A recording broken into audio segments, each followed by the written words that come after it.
Budget पे already काफी सारे वीडियोस आ चुके हैं, सबने बता दिया कि बजट में क्या आया है, लेकिन बहुत कम लोगों ने आपको यह बताया होगा कि ये जो बजट आया है इसके आगे क्या, इसका क्या इंपैक्ट है, क्या इंप्लीकेशन है स्पेसिफिकली हमारे ट्रेडर्स और इन्वेस्टर्स भाई बहनों के लिए। तो आज की इस वीडियो में हम उन मेन पॉइंटर्स को कवर करने की कोशिश करेंगे जो कि बजट से रिलेटेड है और जो आपके लिए काफी ज्यादा इंपॉर्टेंट होंगे। वीडियो को एंड तक जरूर देखिएगा बिकॉज एंड तक मैं काफी ज्यादा इंपॉर्टेंट पॉइंटर्स यहां पर कवर करूंगा। तो सबसे पहली चीज आपको समझना पड़ेगा कि पहली चीज हमने कुछ दिन पहले ही कहा था कि काफी सारे लोग एक्सपेक्ट करेंगे कि जिस दिन बजट आएगा उस दिन बहुत ही मेजर मूव इंडाइसेस पे आएगा, और हमने क्लियरली 4-5 दिन पहले से कहते था अगर आप लोग ऐसे एक्सपेक्ट करें तो आपको बहुत डिसअपॉइंटमेंट होगा। कुछ लोगों ने मजाक जरूर बनाया ये बोल के कि भाई तुझे कुछ नहीं पता, बहुत बड़ा मूव आएगा, हम तो कॉल खरीदेंगे, पुट खरीदेंगे etcetera, but unfortunately towards the end of the session उन लोगों को भारी नुकसान हुआ।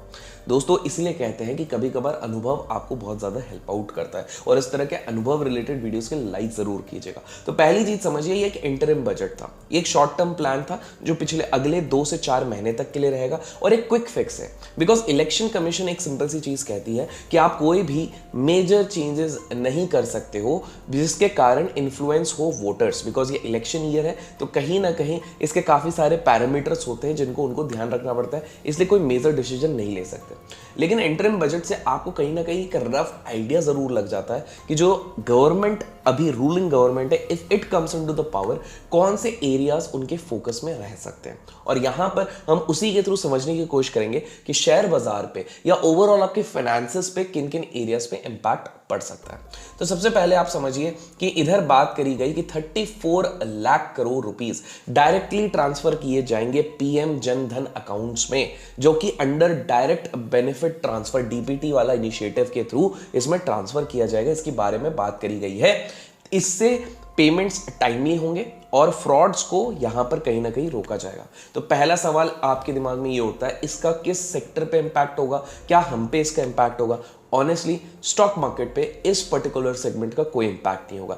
ये केवल और केवल गरीब लोगों के लिए इस तरह से एक इनिशिएटिव लिया जाएगा, और आप सभी को पता है कि जिन लोगों के लिए दुर्भाग्यवश खाने पीने की थोड़ी सी प्रॉब्लम होती है वो कहीं स्टॉक मार्केट पे इन्वेस्ट करेंगे, तो कोई डायरेक्टली यहाँ पर इन्वेस्ट नहीं होगा।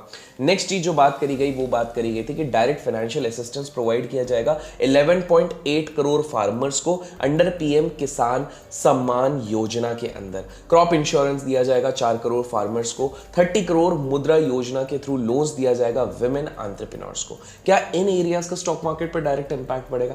Again saying no direct impact. पहले वाले का इंपैक्ट तभी पड़ सकता है जब over the period of 3-4 years अगर फार्मर्स का प्रोडक्शन बढ़ता है तो कहीं ना कहीं एफएमसीजी रिलेटेड सेक्टर्स को बेनिफिट होगा, और कहीं ना कहीं विमेन एंटरप्रेन्योर्स अगर छोटे छोटे फर्म्स बनाती हैं जो कि सप्लायर्स की तरह रोल प्ले कर सकती हैं for bigger firms, bigger listed firms, तो हेल्प हो सकता है, बट डायरेक्टली इस चीज का भी कोई इंपैक्ट नहीं होगा। देखिए जब मैं इस पूरे बजट को एनालाइज कर रहा था काफी सारी चीजें थी जो कि डायरेक्टली इंपैक्ट नहीं करेंगी, बहुत ज्यादा बेनिफिट नहीं होगा, तो इस चीज का आप जरूर ध्यान रखिए।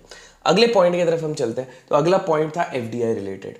एफडीआई का इनफ्लो 2014 से लेकर 23, ये एक इंपॉर्टेंट चीज है, 2014 से 23 के बीच में $596 बिलियन रहा है, जो कि ट्वाइस है एज कंपेयर टू इनफ्लोज जो 2005 से लेकर 2014 के बीच में हुए। आपको एक चीज समझनी है, ये एक चीज दर्शाती है कि जो रूलिंग गवर्नमेंट है उसको देख के कहीं ना कहीं एफडीआईज का इनफ्लोज बढ़ रहा है, तो देयर इज अ प्रोबेबिलिटी कि everybody looks for a stable government. Stable government मतलब स्टेबल पॉलिसीज मतलब विदेशी निवेशक खुश रहेंगे, तो कहीं ना कहीं ये चीज बढ़ सकती है। What does this signify? ये सिंपल से सिग्निफाई करती है, आप लोगों के लिए होमवर्क है, कमेंट्स में जरूर बताओ कि सबसे ज्यादा एफआईआईज का स्टेक करेंटली हमारे मार्केट में कौन से 3 स्टॉक्स में है, बिकॉज कहीं ना कहीं अगर एक स्टेबिलिटी बनती है तो ये वो सेक्टर्स होंगे जिनको अगेन बेनिफिट होगा। इसी के साथ साथ तो एक एरिया हुआ जिसको स्टॉक मार्केट पे बेनिफिट हुआ, इसी के साथ एक बहुत इंटरेस्टिंग एरिया के बारे में बात करी गई है जो मैं आपके साथ डिस्कस करना चाहूंगा। तो फॉर द फर्स्ट टाइम इस बार बात करी गई है सर्विकल कैंसर वैक्सीनेशन के बारे में। इधर बात करिए कि किस प्रकार से सर्विकल कैंसर हमारे देश में, बहुत लोगों को पता नहीं, अवेयरनेस नहीं है, but second most common type of cancer होता है जो इंडिया में डिटेक्ट किया जाता है, और ये होता है बिकॉज ऑफ HPV। अब मैं बायोलॉजी में यहां पर घुसना नहीं चाहता हूं, लेकिन कहीं ना कहीं गवर्नमेंट ये कह रही कि डिस्पाइट कि हमने नेशन वाइड कैंसर स्क्रीनिंग और अवेयरनेस को पुश करने की कोशिश करी, अभी तक ये इतना ऊपर नहीं बढ़ा है, but because health is very important और आज के समय में किसी की भी हेल्थ का कुछ भी, because life is unpredictable and uncertain, तो कहीं ना कहीं गवर्नमेंट इस पे फोकस करने वाली है। अब इंटरेस्टिंग चीज ये है कि भाई साहब अब तो गवर्नमेंट को भी समझ में आ रहा है and even in this budget it is pretty evident कि वो हेल्थ को एक कोर सेक्टर समझ रहे हैं, एक एरिया समझ रहे हैं जिसको फोकस करना चाहिए। तो आप लोग क्यों नहीं समझ रहे हैं इस चीज को? देखिए, आपको समझना पड़ेगा आज के समय पे ना सबसे ज्यादा एक्सपेंसेस अगर किसी चीज की लगती है वो होता है हेल्थ रिलेटेड ट्रीटमेंट्स की, और दूसरा जो सबसे बड़ा रिस्क होता है हमारे, वो होता है हमारी लाइफ का रिस्क। काफी बार हमने देखा हुआ है कि आप हो गए जो शायद इस वीडियो को व्यू कर रहे हैं, वो शायद सोल अर्नर होंगे अपने फैमिली के लिए, आपकी फैमिली के लिए। क्या आपने ये सोचा है कि कल को दुर्भाग्यवश आपको अगर कुछ हो जाएगा तो आपकी फैमिली की देखरेख कौन करेगा? इकोनॉमिक डिस्टर्बेंस हो जाएगा आपकी पूरी फैमिली में, और ऐसे में बहुत ज़्यादा ज़रूरी हो जाता है कि आप लोग एक टर्म इंश्योरेंस लें, और ये टर्म इंश्योरेंस आप लोग ले सकते हैं पॉलिसी बाजार से। क्यों ऐसा कह रहा हूँ? बिकॉज सिंपल से ये बात है, आप यहाँ पर इजीली परचेज कर सकते हैं वेबसाइट से। वेबसाइट पे डिफरेंट पॉलिसीज को एनालाइज कर सकते हैं, कंपेयर कर सकते हैं, परचेज कर सकते हैं। क्लेम सेटलमेंट में भी ये लोग आपकी हेल्प बहुत करते हैं। टैक्स सेविंग की बात करें तो अंडर सेक्शन 80C यहाँ पर आप टैक्स सेविंग कर सकते हैं। ऑनलाइन है तो ऑनलाइन यहाँ पर आपको डिस्काउंट अप टू 10% मिल जाता है। 24/7 क्लेम असिस्टेंस तो आपको मिलता है, डेडिकेटेड क्लेम सपोर्ट भी मिलेगा। साथ में आप कंपेयर कर सकते हैं 20+ इंश्योरर्स के साथ, वो भी इनके वेबसाइट पे। लो प्रीमियम में आपको काफी अच्छी पॉलिसीज मिलती है, जैसे 1 करोड़ का प्लान मात्र 473 रुपीज पर मंथ में आपको मिल जाता है। Coverage up to 80 years, 59 critical illness covered होती है, प्लस मल्टीपल राइडर्स यहाँ पर अवेलेबल है। तो मैंने लिंक ना अपने डिस्क्रिप्शन में दी है, आप जाके चेकआउट जरूर कीजिए। बिकॉज एक सिंपल सी बात है भाई, जब इस बजट में भी एक चीज क्लियरली दिख रही है कि हेल्थ को इतनी इंपॉर्टेंस दी जा रही है, लाइफ को इतनी इंपॉर्टेंस दी जा रही है, तो आप और मैं क्यों ना दे, तो जाके चेकआउट जरूर कीजिएगा। बढ़ते हैं आगे और बजट हाइलाइट्स के जो मार्केट को इंपैक्ट कर सकते हैं। बजट में एक और एरिया के बारे में बात करी है जो कि है विकसित भारत। इस पे बात करिए कि हम विकसित भारत देखना चाहेंगे 2047 पे, और इस पे एक एफडीआई का बहुत बड़ा रोल रहेगा। तो कहीं ना कहीं विकसित भारत ये एक थीम होगा कि इंडियन बेस्ड ऑर्गेनाइजेशन जो इंडिया में एम्प्लॉयमेंट बहुत ज़्यादा बढ़ाने की कोशिश कर रहे हैं, जो इंडिया में बहुत ज़्यादा फंड्स लाने की कोशिश कर रहे हैं, उस पर ज़्यादा हेल्प होगा।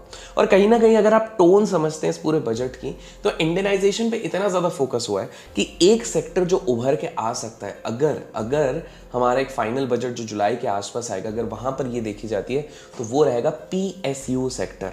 अब आप में से काफी सारे लोग बोलोगे अभिषेक भैया पीएसयू सेक्टर तो ऑलरेडी काफी ज्यादा भग गया है, अब भगेगा कि नहीं भगेगा? देखो सिंपल सी बात है, ऊपर नीचे माइल्ड करेक्शन ये सारी चीजें तो part and parcel of the market रहेगा, लेकिन जिस तरह से गवर्नमेंट यहाँ पर एक इंटरेस्ट दिखा रहा है अपने इंटरिम बजट में, तो कहीं ना कहीं ये क्लियरली दिख रहा है कि भारत के विकास में PSU sector would play a very crucial role, health sector would play a very crucial role. तो ये कुछ सेक्टर्स होंगे, हेल्थ सेक्टर हो गया, पीएसयू सेक्टर हो गया, इन पे और small and medium enterprises, because जैसे कि हमने विमेन वाला 30 करोड़ मुद्रा योजना में जो लोन्स दिए जाएंगे विमेन एंटरप्रेन्योर्स को, तो ये 3 कुछ कोर एरियाज होंगे जिन पे बहुत ज़्यादा फोकस होगा। इसी के साथ साथ एक वो बोल सकते हैं कि अंडरडॉग सेक्टर निकल सकता है, anything which is related to water से रिलेटेड। क्यों? क्योंकि ब्लू रेवोल्यूशन की बात करी गई है। गवर्नमेंट ने कहा है कि वो एक separate department for fisheries set करेंगे जो कि लाइवलीहुड देगा 2.8 करोड़ पीपल को इन आवर कंट्री। तो जो श्रिम्प बिजनेस हो गया, फिश बिजनेस हो गया, जो बोटिंग बिजनेस हो गया, नाव के बिजनेस हो गए, इनको कहीं ना कहीं बहुत ज़्यादा बेनिफिट मिलेगा। आप लोगों को पढ़ना चाहिए कि ये चीज़ ऑलरेडी हेल्प कर चुकी है इनलैंड और एग्रीकल्चरल प्रोडक्शन के सी फूड के एक्सपोर्ट्स को बढ़ाने के लिए फ्रॉम फाइनेंशियल ईयर 2014। तो कहीं ना कहीं ये चीज़ बहुत ज़्यादा हेल्प आउट करेगी। देखिए, इससे एग्रीकल्चरल प्रोडक्टिविटी पे भी फोकस किया जाएगा, 3.3 से 5 टन्स पर हेक्टर को बढ़ाने की। इसके साथ साथ ये फिशरीज वाला जो एरिया है, ये कहीं ना कहीं सी रिलेटेड जो बिजनेसेस होंगे उनको ज़्यादा हेल्प करेगा। वैसे आपको क्या लगता है इसके कारण कौन से स्टॉक्स को लॉन्ग टर्म पे 5-6 साल में बेनिफिट हो सकता है? कमेंट्स में ज़रूर बताइएगा, बिकॉज ऐसी काफ़ी ज़्यादा लिस्टेड कंपनीज ऑलरेडी हमारे बाजार में हैं। इसी के साथ साथ फाइनल चीज़ जो यहाँ पर बहुत ही क्रूशली बताई गई है, वो ये बताई गई है कि एडिबल ऑयल हम करीब 150 लाख टन्स इंपोर्ट करते हैं, which is a very big significant part, और इसका वैल्यू देखा जाएगा तो 1.35 लाख करोड़ एनुअली रहता है। तो कहीं ना कहीं SEAI चाहता है कि हमारी डिपेंडेंसी जो ऑयल इंपोर्ट्स पे है वो कम हो जाए, और वो 60% को कम करके 30% लाने की कोशिश करेगी। एंड फाइनली जो एक सेक्टर बिकॉज आप लोग यहाँ तक टिके रहे हैं, तो मैं बताना चाहूँगा, अगर हमारा इसी तरीके का फाइनल बजट आता है, तो एक सेक्टर जो ओवर द नेक्स्ट 3-4 ईयर्स सबसे ज़्यादा रिटर्न्स दे सकता है वो है डिफेंस सेक्टर।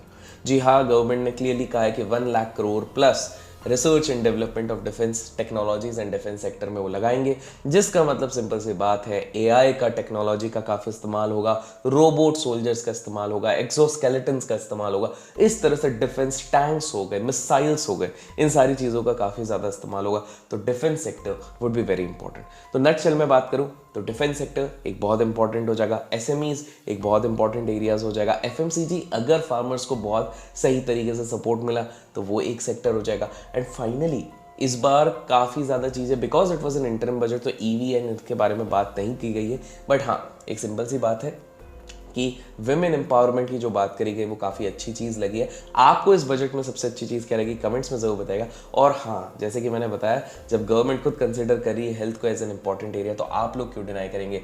पॉलिसी बाजार के लिंक मैंने डिस्क्रिप्शन में दे दिया है, जाके चेकआउट जरूर कीजिएगा। Till then keep learning, keep growing, keep investing, keep trading.